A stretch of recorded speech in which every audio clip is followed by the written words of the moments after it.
Hello everyone, welcome back to College Football 25 with the Utah State Dynasty here. We're looking over our recruiting updates. We are first on a lot of 3- and 4-star guys' boards, which is great. We need all these guys if we can get them. However, we did lose a right guard prospect to Utah. So I mentioned in the last video, man, when you're trying to recruit here, when you're trying to recruit in a state like Utah with two other very powerful Power 4 conferences, it's going to be difficult. So we're going to have to try a little bit harder. But as you saw, our championship contender rank for the school has gone up. So I guess our 4-1 start is now giving some hope to some of the recruits coming in that, hey, maybe we might be playing some championship caliber football here in Logan, Utah pretty soon, sooner rather than later. So within their time here at college. So we're getting into more conference play. We're finally back at home after a road trip to Boise to play the Broncos, an absolute crazy back and forth with Boise State. We're finally back home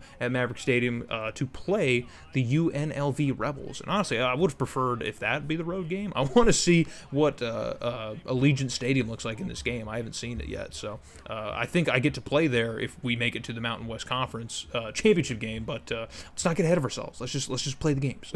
So 3rd and 12, all ready for the Rebels offense. Their quarterback stands firm in the pocket and just uncorks a terrible pass to one of our defenders who's got no one in front of him, and he is in the end zone, man. Simeon Harris gets into the end zone on a 42-yard pick six. Just a terrible pass from UNLV's quarterback. And an amazing play by our defense, man. So we had some impressive plays last week, but it was still a pretty terrible overall performance for our defense. They gave up 38 points, which is the most of the year by far. But still, I was impressed with some of their performances. Specific some of the stuff. We did have 2 interceptions, which you can't overlook. So if we can recreate some of that production here today at home, just limit the whole 38 points thing, I think we'll be okay. I think ultimately we'll be okay. So we already have the ball back here late in the first quarter on 3rd and 5, and we're going to make a mistake of our own. As Spencer Petras here does not see that defender sitting on that route here as he cuts it off perfectly, and no one is going to catch up as Colby Bowman comes in out of nowhere, man. Maybe with another 5 or 10 yards he would have caught up, but it's a 67-yard pick six for UNLV, and now both teams have exchanged pick sixes, so there's going to be 14 points on the scoreboard combined, and neither are from offensive touchdowns.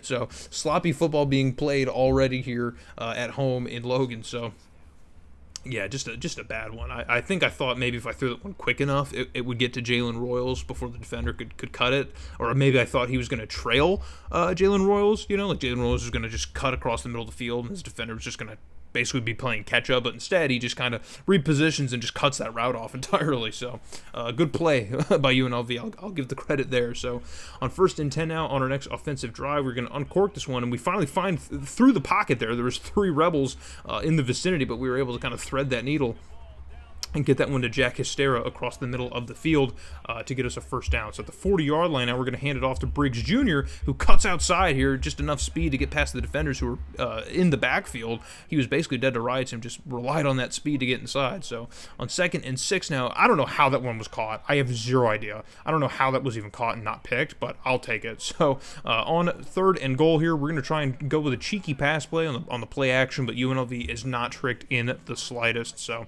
that is going to end the first quarter. When we come back, we're going to have to try and go for 3 points here. So here's the offensive breakdown. We've been running the ball efficiently. UNLV hasn't even been trying to go with the ground game. They're not even trying to set it up. So here on 4th and goal, we're going to go for a field goal kick, and I finally have a decent enough kick. I finally nailed one through. So Nimrod gets one through for us. Unfortunate name to be named Nimrod, but that is his name. I can't help him, man. His name's Nimrod. So but he does nail this one through here for us, and we are going to take a 3-point lead over the Rebels at the top of the second quarter. So a lot's going to happen here in this first half. I find it weird that they keep showing those reaction shots like after the plays happen. It's kind of weird. I don't know. It just feels stunted. You know what I mean? I don't know. It's just a nitpick. It's a complete nitpick. On a quarterback keeper, their quarterback is going to cough the football up, and I believe that's Simeon Harris who had the pick six. Or no, it's not, but a huge turnover regardless for our defense. And I was saying earlier in the game, or it was Simeon Harris. Simeon Harris caused the fumble. I thought he was on the recovery, but no, he caused the fumble. It was his hit. Yeah, just comes up from the middle, just lowers the shoulder, man. I'm surprised that one was legal. We can't move the ball much after the pick, and there I'm back to my old kicking ways. Back to my old kicking ways. I think I had the angle off, and then when I realized, I just, like, my brain broke with the power meter, and I just, yeah, I don't know. I'm not even going to try and explain it. But as I was saying earlier, I mentioned earlier in the game that if we could reproduce some of the turnovers and big plays we had in Boise and just limit the amount of points we give up, then things would be okay. And I should just stop talking. I should just let the game go. Just let the game speak for me. As we give up a massive play on defense, and now UNLV has not only thrown their hat back in the ring, they have taken the lead in this game for the first time today, so there's still plenty of time left in the game. We're already a healthy amount through this video, and we're still in the first half as there's been a lot of just back and forth between both teams without much offense really being played. It's a very sloppy game that's going on here right now in Merlin Field, on Merlin Field,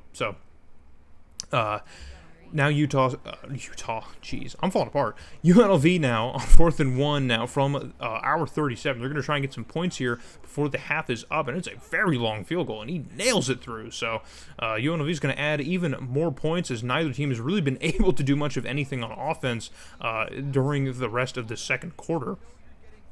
So UNLV is going to take a 10-point lead over us. So we started off on a pretty, just efficient. Like, it's sloppy ball all around, but, we aren't faltering. We're keeping firm. We're holding strong. But now UNLV is kind of exposing our holes. So with a minute left to go in the first half, we're going to uncork this one to Jack Hystera, and he's got the step that he needs to get away from the defenders and get into the end zone. And we finally answer back to the UNLV Rebels. Rock the baby. Cradle the baby. As we finally get into the end zone for the second time today. And pending our extra point, we will, of course, tie things up with the Rebels. So, yeah, I love hitting these corner routes, man. Just sending them off to the corners, giving them enough speed here to make a play once they get the ball. Gotta get the yards after. You know what I mean? It's great to see. So, UNLV still with an opportunity with the football. 46 seconds left to go, and it is a pick to the defense, and it is going the other way into the end zone. Jaden Francois, 15-yard pick six, and now that is the third pick six of this ball game, the second one for your Utah State Aggies, as a 10-point deficit now turns into a 7-point lead for your Utah State Aggies.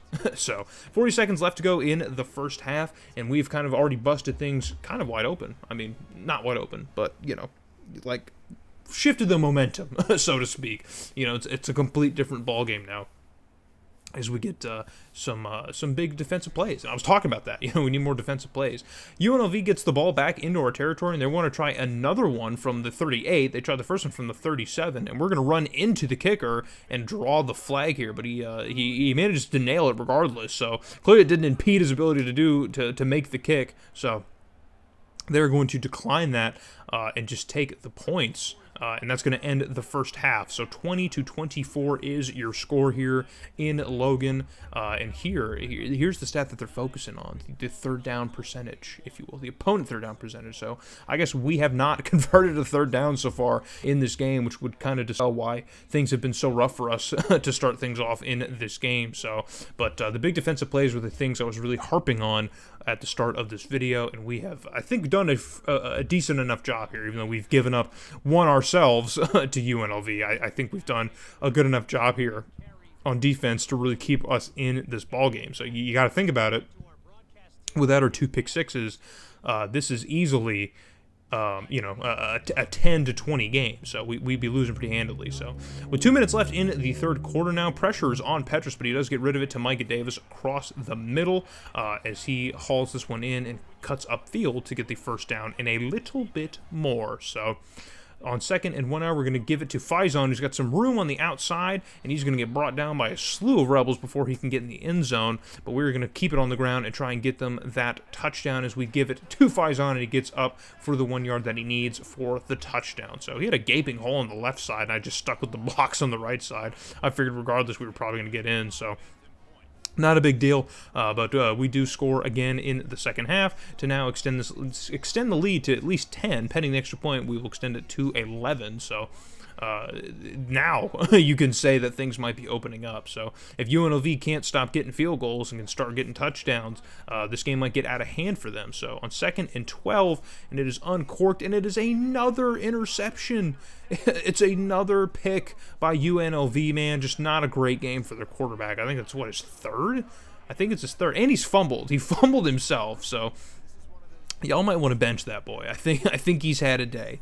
And it's funny because the game's not even out of reach for UNLV, but I mean, those mistakes are just absolutely killing them. So the third quarter comes to a close. We hang on to that 11-point lead. And here's a look at the top 25. So the game's going to give us the look at it. It looks about pretty normal from where it is in real life, except Iowa State, I think it was 6th, and that's gross. So just forget that. And then we are going to try and go for 3 points as we cannot convert off of that pick. We can't move the drive any further. But Nimrod manages to nail home another one. So we missed one, we made one, missed one, and now we made another one. So I'm getting a little bit better at the field goal kicks. Just it's all about the timing. The closer you get, the better, the easier it gets. So now 34-20 is your score, and now this game seems about out of reach here, but we got to give it some time here. So 1st and 10 at the 11-yard line, and Petrus is going to roll out. He's got no one in front of him. He's going to try and beat out this defender, but he tracks him down and pushes him out at the 1-yard line. He was so close. I probably should have dove. I wasn't thinking. So we're going to give it to Faison up the middle, and again, a gaping hole, and I just charged up the middle because I figured we could get him regardless. So Arsul Faison is getting in on the action with his 2nd rushing touchdown of the day. And now the score is just completely blown open. This game has completely gotten out of hand and run away from UNLV. They were in a good spot here, and things have just kind of since fallen apart for the Rebels. So you hate to see it, but that's the way it goes. That's the way it is sometimes in college football. So 1st and goal, though, with 1:12 left to go from the 4-yard line. The Rebels still have time here, and as they're going to score a garbage time touchdown and remind everyone that, hey, there is still a football game, competitive football game to be played.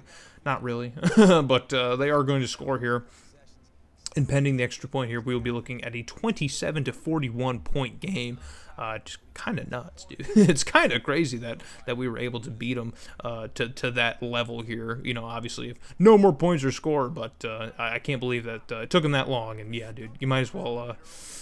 Yeah, he's going through it. Blood's tweaking, and I would be tweaking as well if I had as terrible of a game as he had. Just a terrible game. So they're going to try and forget that one. Rasul Faison gets player of the game honors with 105 yards on the ground here and 2 touchdowns on only 18 attempts. Pretty consistent numbers from him. That's about what we can expect from him. So that is going to do it from Logan, Utah, Maverick Stadium, Merlin Olsen Field, as we take win our first 2 games of conference play as we beat the Broncos last week in Boise and now get our first home conference win over UNLV. So solid all around. We absolutely outplayed them on offense, not by a ton, but still good. We outran them a lot. They couldn't run the football at all.